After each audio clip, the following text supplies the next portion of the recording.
నమస్తే, welcome to Nationalist hub. సుమారు 5 శతాబ్దాల పోరాటం, ఎందరో త్యాగధనుల త్యాగాల ఫలితం.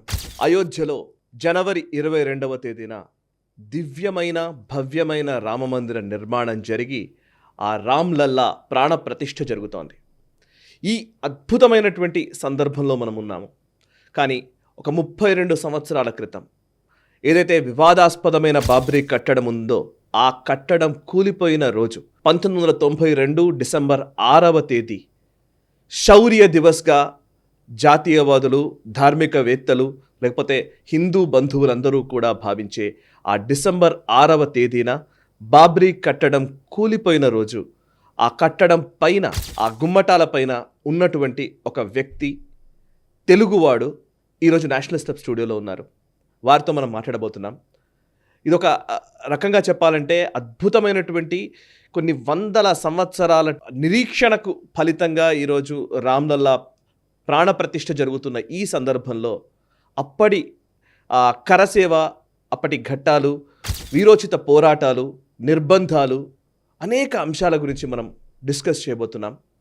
వారిని మీకు నేను పరిచయం చేస్తాను. వారి పేరు శ్రీనివాస్ గారు. శ్రీనివాస్ గారు ఇప్పుడు ప్రస్తుతం అయితే అమెరికాలో స్థిరపడ్డారు. అమెరికాలో తనదైన శైలిలో తాను స్థిరపడ్డారు. కానీ ఒక 32 సంవత్సరాల క్రితం జరిగినటువంటి ఈ కరసేవలో కీలక భూమిక వహించినటువంటి వ్యక్తి. అండ్ ఆ రోజు ఆ కట్టడం కూలిపోయిన సందర్భంలో ఏదైతే ఎఫ్ఐఆర్ నమోదైందో 42 మంది పైన, అద్వానీ గారు కావచ్చు, మురళీ మనోహర్ జోషి గారు కావచ్చు, లేకపోతే ఉమాభారతి గారు కావచ్చు, సాధ్వి రితంబరా కావచ్చు, ఆ లిస్ట్లో, ఆ 42 మంది లిస్ట్లో శ్రీనివాస్ గారి పేరు కూడా ఆ ఎఫ్ఐఆర్లో నమోదైంది. సో శ్రీనివాస్ గారితో మనం మాట్లాడదాం. నమస్కారం శ్రీనివాస్ గారు. నమస్కారం అండి. నిజంగా గర్వంగా ఉంది, చాలా గొప్పగా ఉంది మీతో మాట్లాడుతూ ఉంటే. మీకు ఎలా ఉందో, ఆ రోజు ఎలాంటి పరిస్థితులు ఉన్నాయో మీరు చెప్పాలి. ఫస్ట్ ఈరోజు ప్రాణప్రతిష్ఠ జరుగుతున్న టైంలో మీ అనుభవం ఒక్కసారి, ఆ 32 సంవత్సరాలు ఒకసారి ఇట్లా వెనక్కి రివైండ్ చేసుకుంటే ఏమనిపిస్తుంది? అంటే ఈరోజు ఇప్పుడు కళ నెరవేరింది అంటే రాముడి యొక్క భవ్యమైన మందిరం పూర్తయింది. కాబట్టి ఆ రోజు రాముడి యొక్క మందిరం కావాలని కరసేవ చేసినాం. ఈరోజు రాముడి యొక్క మందిరము, భవ్యమైన మందిరము, దివ్యమైన మందిరము కళ నెరవేరింది. దేశం యొక్క ప్రపంచవ్యాప్తంగా ఉన్నటువంటి రాముడి యొక్క అభిమానులు కావచ్చు, రాముడి యొక్క ఆరాధించే వ్యక్తుల యొక్క అందరి కళ నెరవేరింది. కాబట్టి నిజంగా నాకైతే ఎంత ఆనందంగా ఉందంటే దానికి అవధులు లేవు, ఇన్ఫినిటివ్. అంత ఆనందంగా ఉంది నాకు. అందులో పాల్గొనడం నిజంగా నా జన్మ ధన్యంగా భావిస్తాను నేను. ఆ రోజు జరిగినటువంటి ఇన్సిడెంట్లో నేను చాలా రోజులు కొంత ఫిజికల్గా ఇబ్బంది పడ్డాను. కానీ అవన్నీ ఏవి గుర్తులేవు నాకు అసలుకి. నిజంగా అవన్నీ నేను అది పడిపోయినప్పుడు కూడా గుర్తులేదు. తర్వాత చాలా సంతోషంగా ఉంది. నేను అసలు దాంట్లో పాల్గొనడమే ఒక గొప్ప వరంగా భావిస్తున్నాను నేను.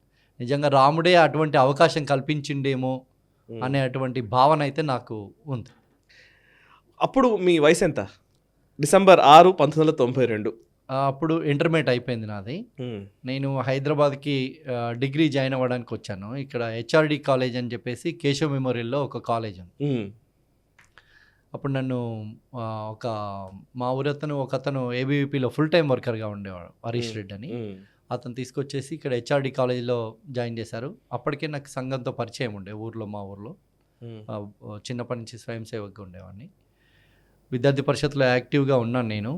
ఏబీవీపీ ఆఫీస్ నుంచి ఒక ముగ్గురిని కరసేవకు పంపించారు. అప్పుడు సూర్యనారాయణ గారిని ఇప్పుడు ట్రైబల్ విద్యార్థుల యొక్క విభాగాన్ని చూస్తారు. ఇప్పుడు రాంచీలో ఉంటున్నారు ఫుల్ టైం ప్రచారకగా. గణేష్ అని ఇప్పుడు మాజీ సర్పంచ్ శంషాబాదు, మేము ముగ్గురం కలిసి వెళ్ళాము. ఇక్కడ దాదాపుగా మేము ఒక 20 నుంచి 25 రోజుల ముందే ఇక్కడి నుంచి వెళ్ళాం మేము ట్రైన్లో. అది మొదటిసారి కరసేవకి వెళ్ళడం మీరు? అంతకుముందు వెళ్ళారా? అంతకుముందు వెళ్ళాను కానీ మధ్యలో నుంచి వచ్చేసాము. అప్పుడు ములాయం సింగ్ మధ్యలో నుంచి వచ్చేసాము. తర్వాత మాత్రం మేము అక్కడే ఉన్నాం చాలా రోజులు. మాకు అక్కడికి పోయిన తర్వాత ఏదైతే వివాదాస్పద కట్టడం ఏదైతే ఉందో దాని వెనకాలని టెంట్స్ వేసి టెంట్లో ఆశ్రమం ఇచ్చడం జరిగింది. అక్కడే ఉండేవాళ్ళము. రోజు స్నానం చేయడము, అక్కడ అంతా తిరగడము, అవన్నీ చూడడము, రాముడికి సంబంధించినటువంటి ఏమేమైతే ఉన్నాయో ఆ సరయూ నది కావచ్చు, మిగతా ప్రాంతం అంతా కూడా తిరిగి చూడడం. ఏదైతే డిసెంబర్ 6 రోజు పెద్దవాళ్ళు అందరు కూడా వచ్చారు. మాకు ఇచ్చినటువంటి సందేశం ఏంటంటే అక్కడ అందరు కూడా సరయూ నదికి వెళ్ళి స్నానం చేసి నదిలో నుంచి మట్టిని తీసుకొచ్చేసి అక్కడ రాముడి యొక్క పాదాల చెంత పెట్టేసి అందరు కూడా మొక్కి పోవాలి అనేది ఒక సూచన. దాని తర్వాత జరిగినటువంటి పరిణామం ఏదైతే ఉందో, మేము కొద్దిమంది ఒక వినయ్ కటియార్ గారి, అంటే అప్పుడు ఉన్నటువంటి వినయ్ కటియార్ గారు all India Bajrang Dal president, వారి ఆధ్వర్యంలో మేము ఒక గుమ్మటాలుని చేరుకోవడం జరిగింది.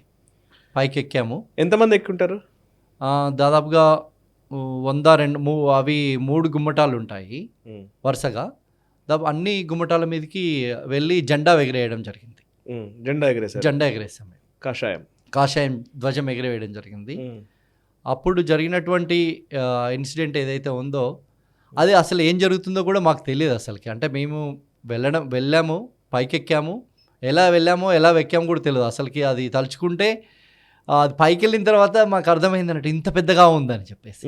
అంటే అప్పుడున్నటువంటి యొక్క రాముడి యొక్క సంకల్ప బలం కావచ్చు, మాకు తెలియకుండానే మేము ఎక్కేసాం, అది పైకి వెళ్ళేసాం. ఓకే. నన్నైతే ఒకరిద్దరు వారించారు, వద్దు వద్దు నువ్వు వెళ్ళమాకు, నువ్వు చిన్నోడివి కదా, నువ్వు పైకి వెళ్తే మళ్ళీ కష్టం, దిగడం కష్టం నీకు, అదే అవుతుందని. కానీ నాకు అసలు ముందు వినయ్ కటియార్ గారి యొక్క టీంలో జాయిన్ అవ్వడానికే నన్ను వద్దన్నాడు అసలు వినయ్ కటియార్ గారు. అవునా? ఎందుకు? అంటే నువ్వు చిన్నోడివి, చాలా చిన్నగా ఉన్నావు, కొద్దిగా బలంగా కూడా లేవు, నువ్వు వద్దంటే నేను బాగా గొడవ చేసి ఏడ్ చేసి, అప్పుడు ఇంత హిందీ కూడా వచ్చేది కాదు నాకు, ఏడ్ చేస్తే సరే ఓకే అని చెప్పి తీసుకెళ్లారు వాళ్ళతో పాటు. కానీ నేను వాళ్ళకంటే ముందు పైకి వెళ్ళడం జరిగింది. ఓకే. నాతో వచ్చినటువంటి సూరిజీ కావచ్చు, లేకుంటే గణేష్ గారు, వాళ్ళు కూడా వారించారు నన్ను వద్దని చెప్పి. కానీ నేను ధైర్యం చేసి ముందే వాళ్ళకంటే ముందు పైకి వెళ్ళాను నేను. నాతో పాటు ఇంకా ఉండే హిందీ వాళ్ళు, బీహార్ వాళ్ళు ఉండే, అందరం కలిసి పైన జెండా ఎగరేసాము. అప్పుడు వచ్చినటువంటి ఇమేజెస్లో ఇండియా టుడేలో మెయిన్ పేజ్, కవర్ పేజ్లో వచ్చింది, మా యొక్క ఫోటోలు కూడా వచ్చాయి. ఓకే. సో వెళ్ళినప్పుడు అంటే నేను ఇప్పుడు మీరు ఆ రోజు వెళ్ళడం నాకు ఎట్లా వెళ్ళానో నాకే తెలియదు అని అంటున్నారు. కూల్చారా మీరు? అదే కూలిపోయిందా? అంటే ఎవ్వరు రాముడి యొక్క సంకల్పం అయి ఉంటుంది అనుకుంటున్నాను నేను. మేము అక్కడ ఏం జరిగిందో తెలియదు. మేము పైకి వెళ్ళాము, అది జన సమూహం, లక్షల మంది కరసేవకులు అయోధ్యకి చేరుకోవడం జరిగింది. అక్కడ ఎక్కడ విన్నా కానీ రాముడి యొక్క జపం కావచ్చు, జై శ్రీరామ్ అనే నినాదం తప్ప ఇంకొక మాట లేదు మనుషులకి. అంతే జై శ్రీరామ్. ఎవరేం మాట్లాడుకున్నా కానీ ఎదురుపడితే జై శ్రీరామ్. ఆ విధంగా ఉండే అన్నట్టు అక్కడ ఆ రోజు. అంతకంటే ముందు కూడా మేము అక్కడ ఉన్నాము. అయితే పైకి ఎలా వెళ్ళాలి, ఎలా చేయాలి అనే దాంట్లో కొంత ఎలా వెళ్ళాలి అనేది కొంత అక్కడ ఉన్నటువంటి మట్టి కొండలుండే, వాటిని ఎక్కి మేము ప్రాక్టీస్ చేసాం ముందే కొద్ది రోజులు. అవునా? అలా వెళ్ళి చేయడం జరిగింది. తర్వాత ఈజీగానే వెళ్ళాము. కాకపోతే మేము పైకి ఎక్కిన తర్వాత అది కూలటంలో మాత్రం అదొక మిరాకిలే అనుకుంటున్నాను నేను. అవునా? ఎందుకట్లా? అది చాలా బలమైనటువంటి ఇది కట్టడం, వివాదాస్పద కట్టడం. నేను ఆ పేరు చెప్పడానికి కూడా ఇష్టపడను, ఎందుకంటే వాళ్ళు మన యొక్క రాముడి యొక్క భవ్యమైనటువంటి మందిరం ఉండే అక్కడ, దాన్ని కూలగొట్టేసి వాళ్ళకి సంబంధించినటువంటి ఒక వివాదాస్పద కట్టడం కట్టుకున్నారు. కానీ దాంట్లో ఎక్కడ కూడా పూజలు చేసింది లేదు, వాళ్ళు ఏం చేసింది లేదు. వాళ్ళు పేరు చెప్పుకున్నారు ఇది మాది అని చెప్పేసి. అప్పుడున్నటువంటి పరిస్థితుల్లో మన యొక్క సమూహము కింది నుంచి కూడా కొద్దిమంది బాగానే వేల సంఖ్యలో లోపలికి రావడం జరిగింది. మేము పైకెక్కిన తర్వాత అప్పటి వరకు జనానికి తెలియదు, జనం అంతా కూడా లైన్లో నిల్చున్నారు. అంటే గుళ్ళోకి వెళ్ళి మనం దర్శనం చేసుకుంటే ఏ విధంగా అయితే ఉంటామో అలా లైన్లో నిల్చుండే అందరు. మట్టి సరయూ నదికి వెళ్ళారు, స్నానం చేశారు, మట్టి తీసుకొని వచ్చారు, దేవుడి దగ్గర పాదాల చెంత పెట్టి వెళ్ళిపోతున్నారు. ఎప్పుడైతే మేము వెనక నుంచి వెళ్ళి పైకెక్కామో అప్పుడు జనం యొక్క ఉర్రూతలు కావచ్చు, కేరింతలు కావచ్చు, ఇంకా జై శ్రీరామ్ అనే నినాదాల మధ్యన అక్కడ సాధ్వి రీతంబర్ గారు, ఉమాభారతి గారు, లేకుంటే ఆ రోజు ఉన్నటువంటి ధర్మేంద్ర గారు, వీళ్ళ యొక్క స్పీచ్లు, ప్రసంగాలు చాలా స్ఫూర్తినిచ్చాయి అసలుకి ప్రజలకి, అక్కడ ఉన్నటువంటి కరసేవకులకు స్ఫూర్తినిచ్చాయి. మేము పైన ఉన్నాము, ఎట్లా కూలిందో కూలిపోయింది అది. ఓకే. ఓకే. సో ఆ రోజు కూలిపోయినప్పుడు మీరు అక్కడే ఉన్నారా, లేకపోతే కింద పడ్డారా? దాంట్లోనే పైనే ఉన్నప్పుడు అది కూలిపోయింది. కూలిపోతే నాకు పైనుంచి పడ్డప్పుడు ఒక కాలుకి బాగా ఫ్రాక్చర్ అయింది కొద్దిగా, కాలు కొద్దిగా చెస్ట్ దగ్గర ఇక్కడ దెబ్బ తగిలింది అసలుకి. అంటే కొద్దిగా స్పృహ లేకుండా పడిపోవడం జరిగింది. Okay okay. నాకు స్పృహ లేదు. నాతో వచ్చినటువంటి వాళ్ళు వీళ్ళిద్దరు కూడా నాకు కట్ అయిపోయారు. ఇంకా కనెక్షన్ కట్ అయిపోయింది. కమ్యూనికేషన్ లేదు నాకు. ఇంకా నాకు ఇంత హిందీ కూడా వచ్చేది కాదు అప్పుడు అసలుకి. వీళ్ళిద్దరు వెళ్ళిపోయారు. నాకు అసలు అంటే వీళ్ళిద్దరు వెళ్ళిపోయిన విషయం కూడా తెలియదు నాకు. నేను ఆ జోష్లో ఉన్నాను. అంటే రాముడి యొక్క ఎలాగైనా ఇది సాధించాలి అనే ఒక తపన తప్ప ఇంకోటి గుర్తులేదు ఆ రోజు. ఆ రోజు కావచ్చు, అంత కరసేవకు పోయిందే అందుకోసం కదా. ఆ రోజు జరిగింది. నేను పడిపోయిన తర్వాత నాకు గుర్తులేదు. తీరా చూసి మెలకొచ్చేసరికి ఫైజాబాద్ గవర్నమెంట్ హాస్పిటల్లో ఉన్నాను నేను. ఓకే. అక్కడ చాలామందికి చాలా దెబ్బలు తగిలాయి. నాకంటే ఎక్కువ దెబ్బలు తగిలిన వాళ్ళు ఉన్నారు. ఆర్తనాదాలు, జై శ్రీరామ్ అనే నినాదాలు ఒక పక్క, దెబ్బలకి తట్టుకోలేక రెండో పక్క. ఈ విధంగా హాస్పిటల్ అయితే అసలుకి చెప్పలేనటువంటి పరిస్థితి ఉండే అక్కడ అసలుకి. బాగా చాలామందికి చాలా రకాలుగా దెబ్బలు తగలడం జరిగింది ఆ రోజు. నేను హాస్పిటల్లో జాయిన్ అయ్యాను. హాస్పిటల్లో జాయిన్ అయిన తర్వాత డాక్టర్ చెప్పాడు, నువ్వు ఇక్కడే ఉండాలి, ఒక 20 days నుంచి 1 month వరకు ఉండాల్సి వస్తుంది, నువ్వు ఇక్కడి నుంచి వెళ్ళడానికి లేదు అని చెప్పి. అక్కడే ఉన్నారు? నేను హాస్పిటల్లోనే ఉన్నాను. మా ఇంట్లో మాత్రం మా నాన్న వాళ్ళకి ఎంక్వైరీ చేసుకుంటే వాళ్ళకి నాకు ఫోన్ కనెక్షన్ లేదు అప్పుడు. అవును, ఫోన్ లేదు. నేను అప్పటికి హాస్పిటల్లో అడ్రస్ అడిగారు. నాకు అడ్రస్ అడిగితే నేను 8 Satyanagar flats ABVP office address ఇచ్చాను. ఏబీవీపీ ఆఫీస్ అడ్రస్ ఇచ్చాను. నేను నాకు అప్పుడు హైదరాబాద్లో ఒకే ఒక అడ్రస్ తెలుసు, 8 Satyanagar flats ABVP office, Vidyanagar, Hyderabad. ఇది తప్ప ఏం తెలియదు. 27615292 అని మన ఏబీవీపీ ఆఫీస్ ఫోన్ నెంబర్ ఉండే. ఇప్పటికి గుర్తుంది నాకు. ఆ నెంబరు, ఆఫీస్ అడ్రస్ ఇచ్చాను నేను. తెల్లారి కాకుండా ఒక 2 days తర్వాత పోలీస్ వాళ్ళు కూడా వచ్చేసి ఎవరైతే సివియర్గా దెబ్బలు తగిలాయో వాళ్ళ ఇన్ఫర్మేషన్ తీసుకున్నారు. ఎక్కడ ఉంటారంటే, నేను మా ఇంటి అడ్రస్ ఇస్తే మళ్ళీ మా ఇంట్లో వాళ్ళకి ఏమైనా ఇబ్బంది అవుతుంది పోలీసు వాళ్ళతోటి అని చెప్పేసి నేను భయపడి ఏబీవీపీ ఆఫీస్ అడ్రస్ ఇచ్చాను నేను. తర్వాత నేను ఒక 25 days హాస్పిటల్లో ఉన్నాను అక్కడే. తర్వాత నేను అక్కడ ఒక డాక్టర్ సహాయంతో తను డబ్బులు ఇస్తే నేను ఏబీవీపీ ఆఫీస్కి వచ్చేసాను. నేను అక్కడి నుంచి వాళ్ళే డబ్బులు ఇచ్చి పంపించారు. ఆ డాక్టర్ హెల్ప్ చేశాడు. 20 రోజులు తిండి అంటే గవర్నమెంట్ హాస్పిటల్ అండి అది. ఓకే, గవర్నమెంట్ హాస్పిటల్ కాబట్టి రోజు బ్రెడ్ ఇచ్చేవాళ్ళు, మిల్క్ ఇచ్చేవాళ్ళు, రోటీ ఇచ్చేవాళ్ళు. అది తిని ఉన్నాము. ఆ తర్వాత కొద్దిగా తగ్గిపోయిన తర్వాత నేను వెళ్ళిపోతానని చెప్పాను. నేను వెళ్ళిపోతాను, ఉండాలి అంటే నేను వెళ్ళిపోతానని గొడవ చేశాను. వెళ్ళిపోతానంటే ఎలా వెళ్తావు ఏంటి అంటే ఇట్లా అని చెప్తే వాళ్ళు హెల్ప్ చేశారు. ఒక డాక్టర్ హెల్ప్ చేశాడు. తర్వాత నేను హైదరాబాద్కి వచ్చి మా ఇంటికి వెళ్ళాను. మా ఇంట్లో అప్పటికి నేనేంటంటే మా నాన్న వాళ్ళు ఎంక్వైరీ చేసుకున్నారు. అంటే అయోధ్యకి వెళ్ళిన వాళ్ళు కొద్దిమంది చనిపోయారని తెలుసు. వివాదాస్పద కట్టడం కింద పడిపోయి కూల్చినప్పటికి మా ఇంట్లో వాళ్ళకి కూడా చనిపోయానని అనుకున్నారు అసలుకి. ఇన్ఫర్మేషన్ నేను వచ్చేదాకా తెలియదు వాళ్ళకి, నేను ఉన్నాను అనే విషయం తెలియదు. అప్పుడు ఏమైంది, మా ఇంటికి వెళ్తే మా నాన్న ఒక 6 months నాతో మాట్లాడలేదు. ఏం చేస్తారు మీ నాన్న? ఏం చేసేది? మా నాన్న వ్యవసాయం చేసేవారు. మాకు వ్యవసాయం ఉంది, వరి పండుతుంది, మంచిగానే వ్యవసాయం ఉంటుంది మాకు. కొద్దిగా నేటివ్ మీది నాగార్జున సాగర్ దగ్గర కొంపల్లి అని ఒక విలేజ్ ఉంటుంది, ఆ ఊరు మాది. చిన్నప్పటి నుంచి నాకు కొంత ఈ స్వయం సేవక్గా ఉన్నాను. ప్లస్ మా ఇల్లు ఏదైతే ఉందో రామాలయం ఆనుకొని ఉంటుంది ఊర్లో కూడా. రామాలయం కూడా మా ఇల్లు 2 ఆనుకొని ఉంటాయి అన్నట్టు. అట్లా కొంత రాముడి యొక్క ఇది ఎక్కువనే ఉన్నాయి.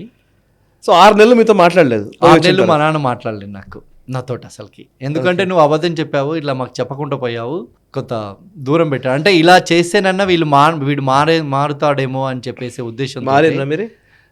నేను మారలేదు, ఇంకా ఎక్కువ తిరిగాను ఏబీవీపీ. 92 December 6ని నాకు తెలిసి ఒక 10 ఏళ్ల నుంచి దీన్ని శౌర్య దివస్ అంటారు అన్న విషయం చాలామందికి తెలిసింది.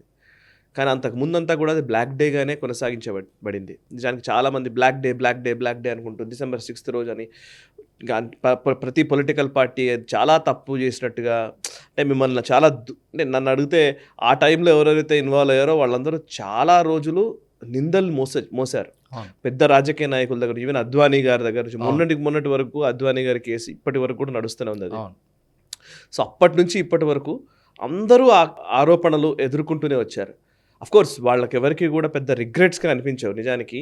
బట్ మీరేమైనా అప్పుడన్నా అరే నేను ఎందుకు అనవసరంగా దీంట్లో పోయానా అని అనిపించిన రోజు ఉందా ఏమన్నా? లేదండి, ఇప్పటి వరకు ఇప్పటి వరకు ఎప్పుడూ లేదు. అసలుకి ఏ రోజు కూడా అంటే మీరన్నట్లు ఒక గత 10-15 సంవత్సరాల క్రితం వరకు మనము ఆ ఇన్సిడెంట్ జరిగిన తర్వాత మీరు చెప్పినట్టు రాజకీయ పార్టీల యొక్క ప్రాబల్యం ఎక్కువైందన్నట్టు మన మీద వ్యతిరేకంగా, హిందువుల మీద వ్యతిరేకంగా, ముఖ్యంగా కాంగ్రెస్ పార్టీ కావచ్చు, లేకుంటే లెఫ్ట్ పార్టీలు సిపిఎం, సిపిఐ, అక్కడ ఉన్నటువంటి ములాయం సింగ్ యాదవ్ పార్టీ, సమాజ్వాదీ పార్టీ, ఇవి ఏ విధంగా చిత్రీకరించాయంటే ఈ ముస్లింలని ఈ దేశం నుంచి వెళ్ళగొట్టేస్తారు హిందువులు అనే విధంగా చిత్రీకరించారు. ముస్లింలకు వ్యతిరేకంగా చేస్తున్నారు వీళ్ళు అని చెప్పేసి విధంగా మనల్ని ఒక రకంగా ఎలా చెప్పాలంటే ఇది హిందూ పార్టీ లాగా, హిందువులకు మాత్రమే సంబంధించిన దానిలాగా చిత్రీకరించారు. కానీ మనం దేశం కోసం పోరాటం చేసాం, ధర్మం కోసం పోరాటం చేసాం, ఈ జాతి కోసం పోరాటం చేసినటువంటి సంస్థలు ఇవి. భారతీయ జనతా పార్టీ కావచ్చు, విశ్వ హిందూ పరిషత్ కావచ్చు, ఆర్ఎస్ఎస్ కావచ్చు, విద్యార్థి పరిషత్ కావచ్చు. అలాంటి సమయంలో నేనైతే ఏ రోజు కూడా మేము ఇలా తప్పు అని ఏ రోజుకు భావించలేదు. పైగా గర్వపడుతున్నాను నేను నిజంగా, ఈ రోజు కూడా గర్వపడుతున్నాను నిజంగా. ఆ రోజు కరసేవలో పాల్గొనడం అయితే రాముడు ఇచ్చినటువంటి అవకాశంగా భావిస్తున్నాను నేను. ఎందుకంటే కోట్లాది ప్రజలు ఉన్నటువంటి దేశం మనది. అప్పటికి మనం ఒక 50-60 కోట్ల ప్రజలు ఉండొచ్చు. అప్పుడు జరిగినటువంటి కరసేవలో లక్షల మంది మాత్రమే పాల్గొన్నారు. ఆ లక్షల మందిలో 100 మంది మాత్రమే ఆ గుమ్మటం పైకి చేరుకోవడం జరిగింది. ఆ 100 మందిలో నేను ఒకటిగా మిగలడం అనేది అసలుకి నిజంగా నేను చెప్తున్నాను కదా, ఎంత గర్వంగా ఉందంటే నాకు. ఈరోజు అది నేను ఫేస్బుక్లో, నా ట్విట్టర్లో కూడా రాసుకున్నా. నేను last time my dream is నా కళ నెరవేరిన రోజు అని చెప్పేసి రాసుకున్నాను. ఓకే. అప్పుడు అంతకు ముందు కరసేవకి వెళ్ళినప్పుడు కానీ, ఆ తర్వాత మీరు వెళ్ళినప్పుడు కానీ, ఇప్పుడు December 6th, 1992 కానీ కళ్యాణ్ సింగ్ గారి ప్రభుత్వం ఉండింది అప్పుడు. సో లోపలికి వెళ్ళడానికి ఆస్కారం ఉండిందా, లేకపోతే ఫస్ట్ టైం మీరు పోయినప్పుడు అరెస్ట్ చేసి పంపించారన్నారు? అరెస్ట్ చేసి ఎక్కడ అరెస్ట్ చేసి పంపించారు, ఎలా జరిగింది? జబల్పూర్లో, అంటే ట్రైన్లలోనే అరెస్ట్ చేయడం జరిగింది ఫస్ట్ టైం. అంతకు ముందు ఎప్పుడు పోయారు మీరు? 2 years ముందు, అంతేనా? జబల్పూర్లో అరెస్ట్ చేసి జబల్పూర్ నుంచే వెనక పంపించారంట. అప్పుడు ఏంటంటే స్కూల్స్లలో, కాలేజ్లలో, లేకపోతే ఇన్స్టిట్యూట్స్లలో పెట్టేసి అందరిని ఒక దగ్గర పెట్టేసి ఫుడ్ ఇచ్చేసి 2 రోజులు జైళ్ళల్లో పెట్టలేరు కదా అంత వేల మంది, లక్షల మంది కరసేవకుల్ని. కాబట్టి రిటర్న్ పంపించారు. అప్పుడు ఫైరింగ్ జరిగింది, అయోధ్యలో ఫైరింగ్ జరిగి ములాయం సింగ్ గారి గవర్నమెంట్ ఏంటంటే వాళ్ళు కొంత ముస్లింలకి అనుకూలంగా ఉన్నటువంటి ప్రభుత్వం అది. ఇది వీళ్ళు ఫైర్ చేస్తే తప్ప వీళ్ళు ఆగరు అని చెప్పేసి అది గవర్నమెంట్ ఫైర్ చేయడం, ఆ పర్యవసానమే ఆ యొక్క ప్రభుత్వం పడిపోయింది. ములాయం సింగ్ నెక్స్ట్ ఎలక్షన్లో ఓడిపోవడానికి కారణం ఏంటంటే రాముడి యొక్క కోపమే అది. అందువల్లనే వాళ్ళు పతనం అయిపోయారు. తర్వాత కళ్యాణ్ సింగ్ గారు వచ్చారు. కళ్యాణ్ సింగ్ గారు వచ్చిన తర్వాత కూడా ప్రభుత్వం, అప్పుడు సెంట్రల్ గవర్నమెంట్ కాంగ్రెస్ పార్టీ ఉండే, ఐ థింక్ పివి నరసింహారావు గారు ప్రధానమంత్రిగా ఉండే. ప్రభుత్వం ఎక్కడ కూడా సపోర్ట్ చేయలేదు, రాష్ట్ర ప్రభుత్వం కావచ్చు, కేంద్ర ప్రభుత్వం. కాకపోతే అక్కడ మేము స్వయంగా కరసేవకులు ప్రయత్నం కారణంగానే, రాముడి యొక్క దీవెన కారణంగానే ఆ రోజు అది జరగడం జరిగింది. ఓకే. సో ఆ తర్వాత కాలంలో మీకు ఇప్పుడు పొలిటికల్ రిప్రికేషన్స్ తెలుసు, చాలా వరకు పొలిటికల్గా దీన్ని వాడుకున్న అంశాలు చాలామందికి ఉన్నాయి. లైక్ కమ్యూనిస్టులు మాట్లాడిన మాటలు కావచ్చు, ఇక్కడ ఈవెన్ మన తెలంగాణ లాంటి ప్రాంతాల్లో, ఆంధ్రప్రదేశ్, తెలంగాణ లాంటి ప్రాంతాల్లో ముఖ్యంగా మావోయిస్ట్ ప్రాబల్యం కూడా ఎక్కువగా ఉన్న టైంలో అటాక్స్ కూడా జరిగిన సందర్భాలు ఉన్నాయి. చాలా మంది మీద దాడులు చేశారు, ఏబీవీపీ కార్యకర్తల్ని చంపిన సందర్భాలు ఉన్నాయి మావోయిస్టులు. చాలా మంది పైన అటాక్స్ జరిగాయి, ఈవెన్ మురళీధర్ రావు గారు లాంటి వాళ్ళ పైన అంతకుముందు అటాక్లు జరిగాయి. సో మీరు ఆ తర్వాత కాలంలో ఎలా నిజానికి మిమ్మల్ని మీద సర్వైవ్ చేసుకున్నారు మీరు? అంటే ఏ రోజు కూడా మా మీద అంటే ఇప్పుడు ఈ December 6th రోజు ఒక్కరోజు అలర్ట్గా ఉండేది. విద్యార్థి పరిషత్ సంబంధించినటువంటి కార్యకర్తలు కావచ్చు, సంఘానికి సంబంధించినటువంటి కార్యకర్తలు, పార్టీకి సంబంధించిన వాళ్ళు, అంటే గొడవలు అవుతాయి అనే ఒక 5-6 సంవత్సరాలు కొంత కర్ఫ్యూ వాతావరణము, భయాందోళనగా ఉండేదన్నట్టు. ఓకే. బికాజ్ ఆఫ్ ఈ పొలిటికల్ పార్టీస్ చేపట్టికే. ఈ political parties CPM, CPI, Congress party ముఖ్యంగా ఎంకరేజ్ చేసేది వాళ్ళని రోడ్డు మీద తీసుకొచ్చి, వీళ్ళే కాంగ్రెస్ పార్టీ వాళ్ళు వెళ్ళి ఇది బ్లాక్ డే చేసేవాళ్ళు, సిపిఎం పార్టీ వెళ్ళి బ్లాక్ డే చేసేది అన్నట్టు. ఇప్పుడు ఏదైతే బాబర్ గాడు వచ్చేసి మన భారతదేశానికి వచ్చి రాముడి యొక్క జన్మస్థలమైనటువంటి రామ మందిరాన్ని కూలగొడితే దాన్ని బ్లాక్ డే చేయలేదు. కానీ మన గుడిని మనం తీసుకుంటే దాన్ని బ్లాక్ డే చేసింది కాంగ్రెస్ పార్టీ. అందుకే ఈరోజు కూడా కాంగ్రెస్ పార్టీకి ఈ దేశంలో పుట్టగతులు లేకుండా పోవడానికి కారణము రాముడి యొక్క ఇదే. ఆ రోజు నుంచి ఈ రోజు వరకు చూడండి మీరు, 92 డిసెంబర్ నుంచి ఈ రోజు వరకు డ్రాస్టిక్గా ఎలా కాంగ్రెస్ పతనమైంది అనేది ఒకసారి చూస్తే మీకు ప్రతి ఎలక్షన్లో ఎక్కడ గెలవలేదు, ప్రతి ఎలక్షన్లో తగ్గుతూ వచ్చింది. ఓకే, నాకు తెలిసి ఈసారి ఇంకా పోయినసారి వచ్చినటువంటి ఎంపీల కంటే ఇంకా తగ్గుతుంది ఖచ్చితంగా. ఓకే, ఎందుకంటే ఈరోజు దేశం అంతా కూడా రామనామ జపం జరుగుతుంది. ముఖ్యంగా మీకు గ్రామాలకు వెళ్తే నిన్న మా ఊర్లో రాముడి యొక్క అక్షింతలు వచ్చాయి. మా ఊర్లో నిన్న ఒక కార్యక్రమం అయింది. అది సంబంధం లేనటువంటి వ్యక్తులు ఎవ్వరు పిలవలే వాళ్ళని. మహిళలు విపరీతంగా మహిళలు అయితే స్వతహాగా వచ్చేసి వాళ్ళు ఆ కార్యక్రమంలో పాల్గొని వాళ్ళు ఇల్లు తిరిగి రాముడి యొక్క అక్షింతలు వచ్చాయి.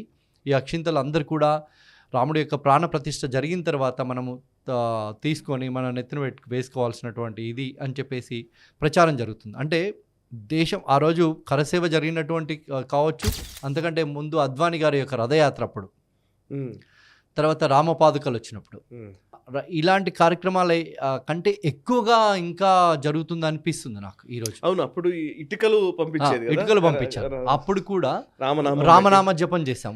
ఊరికి ఆ ఇటుకను తీసుకెళ్ళి, ఆ అయోధ్య నుంచి ఒక ఇటుక వచ్చేది, దాన్ని తీసుకొని మనం ఊరు మొత్తము మేళతాళాలతోటి భజన బృందాలతోటి ఊరు మొత్తం తిరిగి రాముడి యొక్క జపం చేసి అక్కడ గుళ్ళో పెట్టి పూజ చేసి మళ్ళీ అది అయోధ్యకు పంపించడం జరిగింది అప్పుడు. ఓకే, అట్లనే ఈరోజు అంతకంటే పెద్ద ఉద్యమం జరుగుతుంది దేశంలో రాముడి యొక్క నామ జపం కావచ్చు. అంటే గ్రామం అండి, అసలు లక్షల గ్రామాలు ఈరోజు కోట్లాది మంది ప్రజలు స్వచ్ఛందంగా పాల్గొంటున్నారు. అసలుకి దాది చాలా ఇన్స్పిరేషన్. అంటే రాముడి యొక్క జీవన విధానమే దానికి కారణం.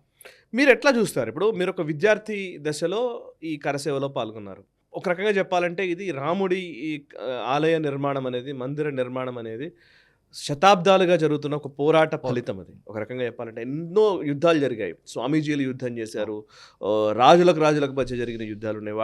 నిజానికి బాబర్ కూల్చిన తర్వాత నుంచి ఇప్పటి వరకు న్యాయ పోరాటం జరిగింది, రాజకీయంగా పోరాటం జరిగింది, అనేక రకాల పోరాటాలు జరిగినాయి, సాంస్కృతికంగా జరిగింది, ఆధ్యాత్మికంగా జరిగింది. ఈరోజు ఆ కళ నెరవేరుతోంది.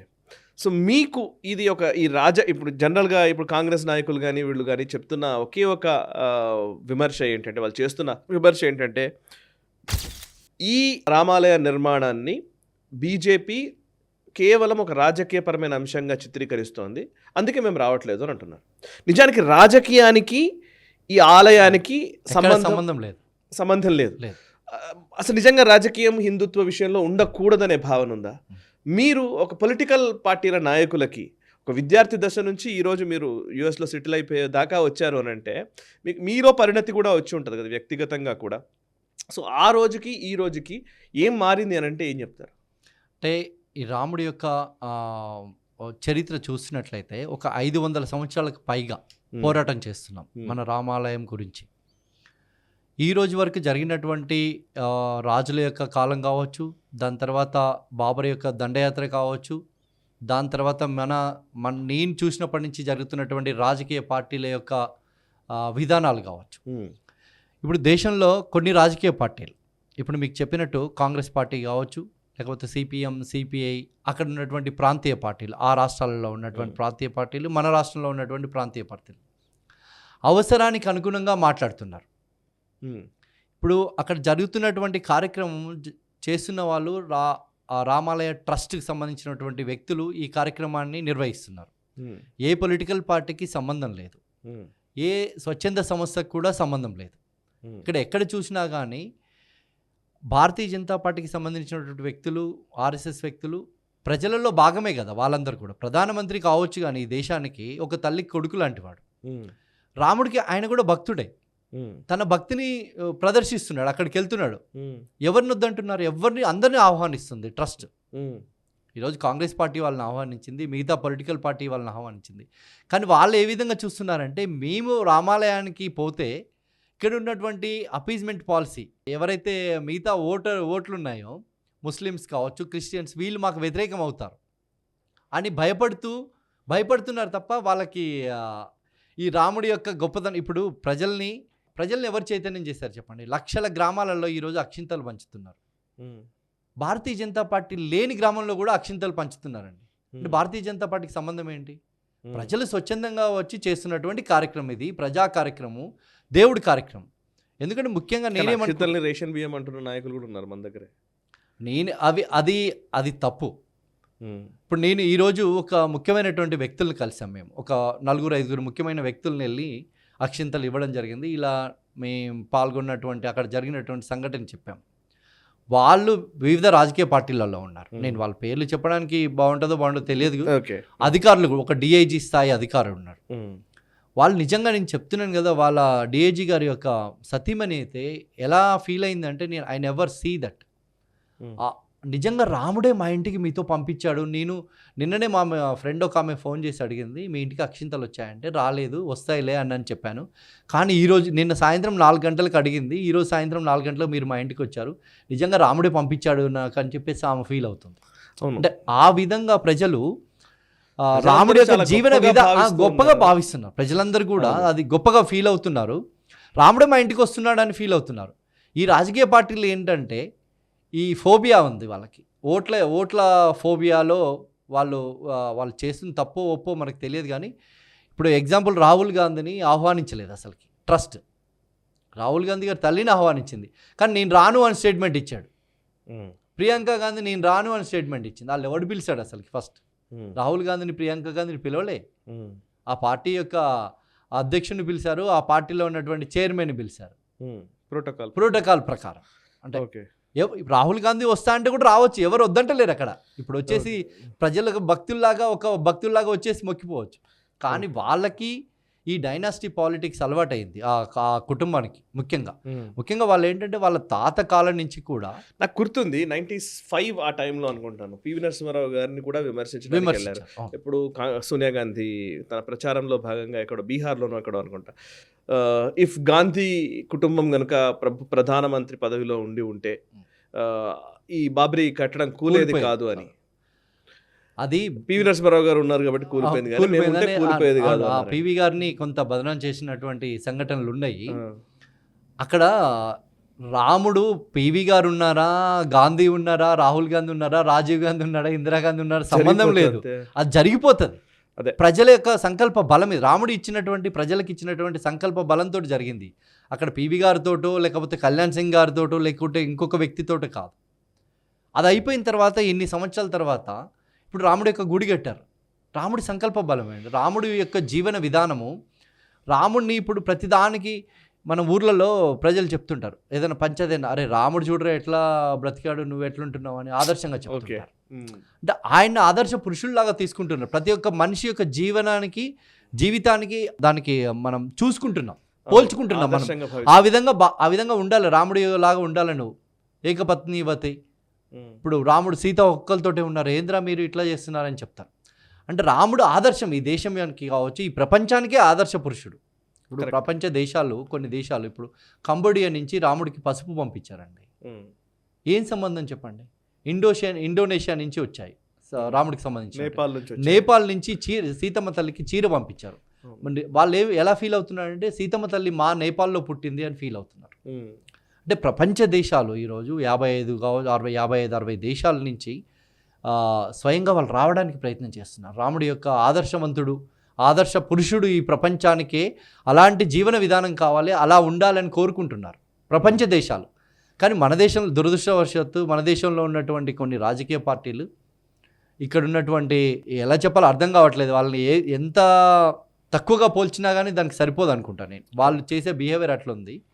కాబట్టి రాబోయే రోజుల్లో ఖచ్చితంగా వాళ్ళకి గుణపాఠం వస్తుంది అని నేను భావిస్తున్నా.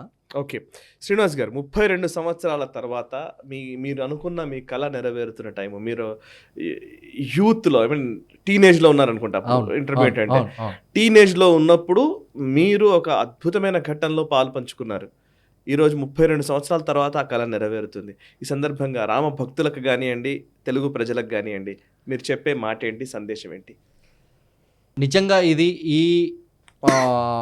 ఇప్పుడు ఈ రాముడి యొక్క గుడి పూర్తయిన సందర్భంగా మనం ఈ యొక్క దశకంలో ఉండడం మన యొక్క అందరి అదృష్టంగా భావించాలి.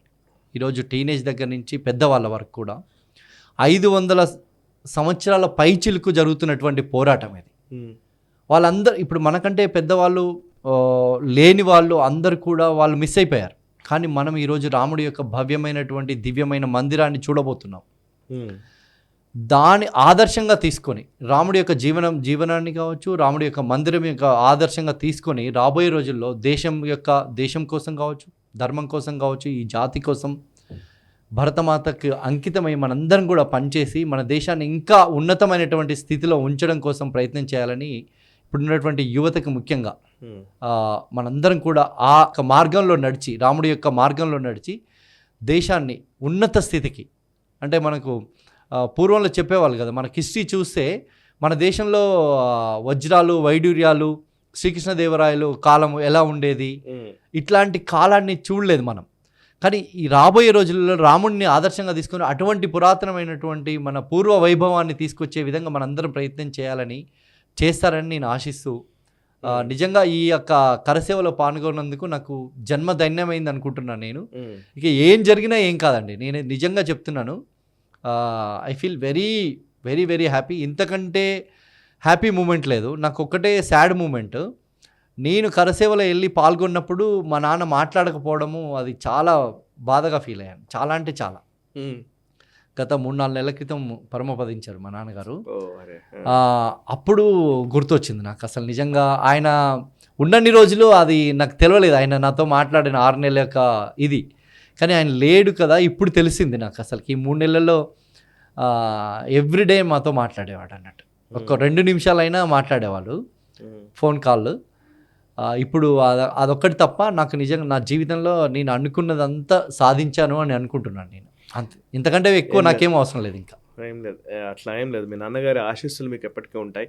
అండ్ రాముల వారి ఆశీస్సులే ఉన్న వ్యక్తి మీరు.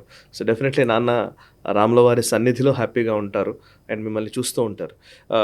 రామ కార్యంలో ఉడత కూడా ఉండేదని రామాయణ కాలంలో మనం చూసాం. ఎంతో మంది, కొన్ని వేల మంది, లక్షల మంది కరసేవకులు, అక్కడికి వెళ్ళిన వాళ్ళు కొంతమంది అయితే, ఇక్కడ ఉండి పూజించిన వాళ్ళు కొంతమంది, అయ్యో ఆ రాముల వారి ఆలయం నిర్మితమైతే బాగుండు అని కోరుకున్న అనేక మంది ఉన్నారు. సో కొన్ని కోట్ల మంది కోరుకున్న ఆ కళ ఈరోజు నెరవేరుతున్న టైం. సో రామకార్యంలో నిమగ్నమైన మీరు రామరాజ్యం వైపు ఈ దేశం వెళ్ళే దాంట్లో కూడా మీ భాగస్వామ్యం నిండు నూరేళ్ళు మీకు ఉండాలని నేను నిజంగా కోరుకుంటున్నానండి. Thank you very much. So గొప్ప కార్యంలో మీరు ఉన్నారు. ఆ శౌర్య దివస్ అనే ఒక పేరుకి తగ్గట్టుగా ఆ గొప్ప కార్యక్రమంలో మీరు ఇన్వాల్వ్ అయినందుకు నిజంగా ధన్యవాదాలు. నిజంగా నాకు కూడా జన్మధన్యమైందని భావిస్తున్నాను నేను. ఈరోజు కళ నెరవేరింది కాబట్టి. Yes, thank you sir. So చూసారు కదా, ఇది రామకార్యంలో నిమగ్నమైన శ్రీనివాస్ గారు, వారి అభిప్రాయాలు, వారి అనుభవాలు చెప్తూ ఉన్నారు. అందులో నిజానికి మాట్లాడితే ఈరోజు చాలా సంతోషంగా నవ్వుతూ మాట్లాడుతున్న సందర్భం చాలా అద్భుతంగా ఇప్పుడు కనబడుతోంది. కానీ ఒక 10 ఏళ్ల క్రితం అదే శ్రీనివాస్ గారిని కదిలిస్తే నిజానికి ఎలా ఉండేదో నేను ఊహించుకోగలను. ఎందుకంటే జై శ్రీరామ్ అన్న మాట్లాడడం కూడా తప్పుగా భావించినటువంటి రోజులు ఈవెన్ నాకు కూడా తెలుసు. 90s కరసేవ జరిగిన తర్వాత, లేదా బాబ్రీ కట్టడం కూల్చివేత జరిగిన తర్వాత ఎంతోమంది హిందువుల పైన అటాక్స్ జరిగాయి, దాడులు జరిగాయి. అదే పనిగా ప్రత్యక్షంగా దాడులు చేశారు, పరోక్షంగా ఐసోలేట్ చేశారు.